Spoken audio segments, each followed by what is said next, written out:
Hi Ro, it's Gabriella, and I'm gonna show you how to do this everyday makeup glam while we chat about the business side of influencing.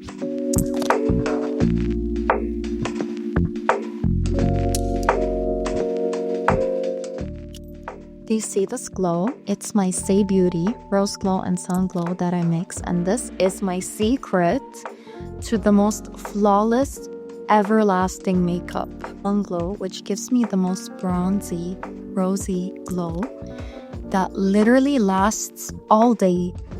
If I have a long day out, this is what keeps my makeup looking. Because the digital space is ever evolving, I focus on building my personal brand that isn't tied to one platform or trend.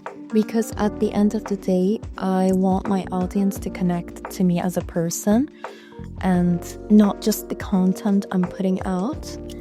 And I want to build that relationship with my viewers. Okay, so because I've only been doing this professionally for over a year, that's something I thought through is how do I want to future-proof myself in an ever-changing digital landscape. And I think the way I want to do it is to basically connect with my audience and let them know me as a person rather than just having them love the content I put out. On the income side of it, I'm trying to be more intentional about diversifying the content I put out, working with the brands I genuinely love, or even exploring different type of content like videos, or even blending my acting journey with my influencing journey together. It's all about staying open to what's next while making sure everything I do is authentic to who I am and where I am going. So the way I put my blush is I do kind of like an ombre effect. So I have the darkest shade up and the lightest shade down, and then I just put highlighter in between. I love highlighter. I love an everything glowy makeup. So that's basically what I do. A misconception about influencing, I think, would be how much hard work goes into it. It's very time consuming. The hustle is real. I think people don't realize how consistent and adaptable you need to be, how time consuming it is. The hustle is real. A lot of influencers I know hustle between having a full-time corporate job and doing this on the side. Me personally, I'm trying to build myself as an actress while also influencing, and both things are very time consuming. Now, influencing and acting are both really time consuming fields. On the side, you constantly have to generate content, you constantly have to create and build your personal brand. And on this side, as an actor, you constantly have to work on yourself. You have to take auditions, you have to find a way in when you're not already in. And that's something I'm figuring out because I do not have a blueprint to acting. I don't have a history in the people around me. And on both sides, you have to stay extremely consistent. You have to constantly generate content, and it's very time consuming. It's planning everything, details, making sure everything is aligned with your goals and aligned with where you're going. And then on the acting side as well. And as an actress, I don't have a blueprint, but it's something I'm building for myself. Going to auditions, I myself am creating the blueprint of this career for myself, and there's no blueprint to follow with both influencing and acting. It's about balancing for me. I think a struggle I'm facing is how to balance, because with influencing, I am generating an income, whereas with acting, I'm not. And so I'm figuring out how to stay consistent on both ends and not lean into one side more and neglect the other, because at the end of the day, I think my goal is to try and push myself as much as I can as an actress, but also I'm dependent on one side of my career. So what I'm trying to say, it's not as glamorous as it looks. There's definitely a lot of hustle. Now we're going in with the Say Beauty mascara, and there's just something about this wand that I love. A moment of silence while I put mascara because I cannot talk while I do this.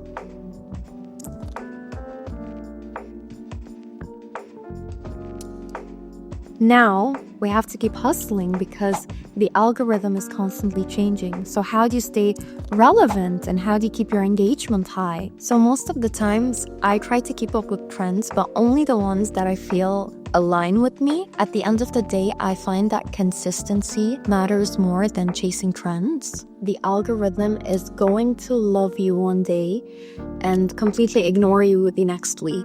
So I think I focus more on creating content that my audience enjoys and something that I enjoy creating as well, and just building that relationship between me and them. And that way I just keep showing up, share my personality with them, and even when the platform is going to shift, they know that I'm true to myself and they trust in what I'm going to give them. Balancing content creation and acting can definitely be overwhelming. Burnout is real, especially when both careers are creative and require me to stay on. And so what's helped me is giving myself the space to step back when I need to. Some days I'm in full actress mode, auditioning, acting, networking, acting classes, all of that. And then content creation has to take the back seat, where I think that's okay. So the key really is to find the balance, because if I burn out, then I'm not productive on each side. And burnout is real. Content creation has to take the back seat for now. It's okay, because I know that I have built a relationship with my viewers, that I know that they will still be there even if I need to step back and take a break.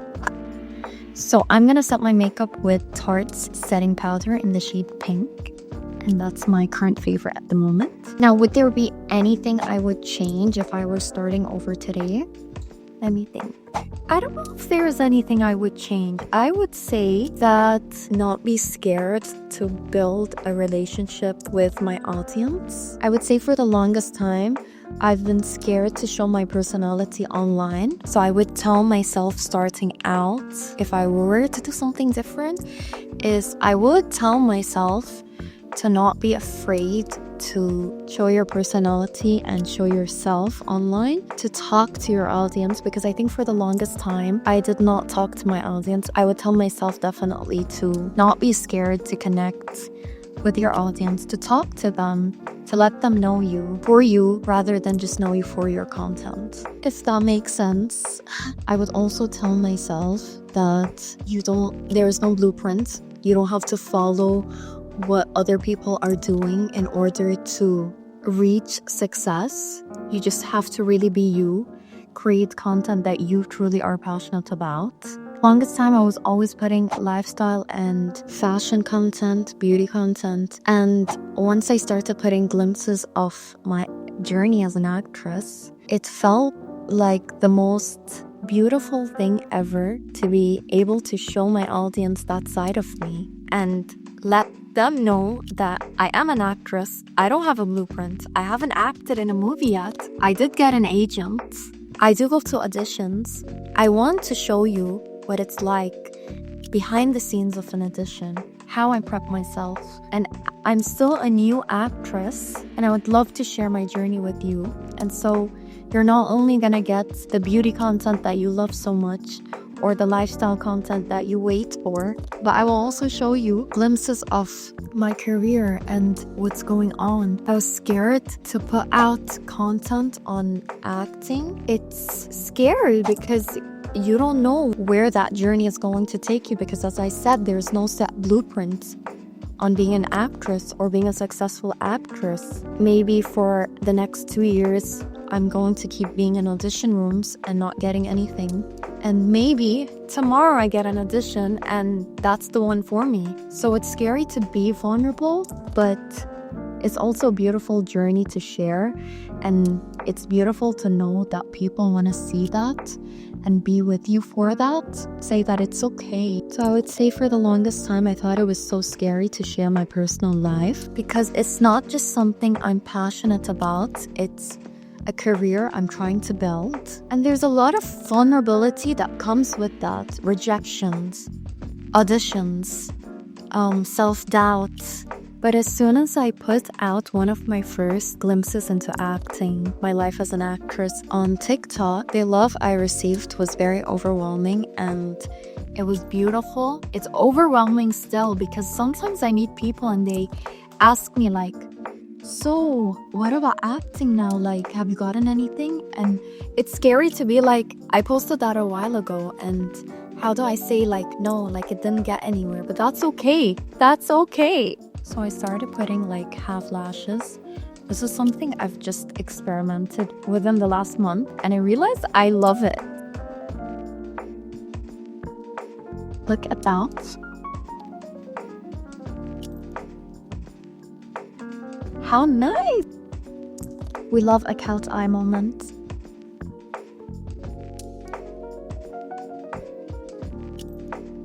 I love them because although this is my like everyday glam kind of look, I don't feel like it looks too much. And now for my favorite part, lip combo. I'm going in with my NYX liner in Cold Brew. I don't know if you guys have heard that they reformulated this liner, which I'm super upset about because I love this liner and I guess that's how much I have left of it until I never have this formula again. And then I'm going in with the Charlotte Tilbury Pillow Talk and the Charlotte Tilbury Pillow Talk. And then I'm going in with my Charlotte Tilbury Pillow Talk, lip gloss and lipstick.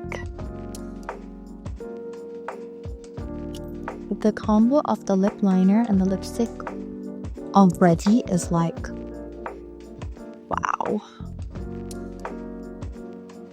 Oh my god. You cannot tell me that this isn't the most beautiful. Okay, I'm gonna quickly get dressed and come back. Now that I'm ready, I hope you guys enjoyed this everyday glam and chat with me, and I hope to see you guys very soon. Oh my god, I forgot to set my makeup. So I'm using MAC Fix Plus.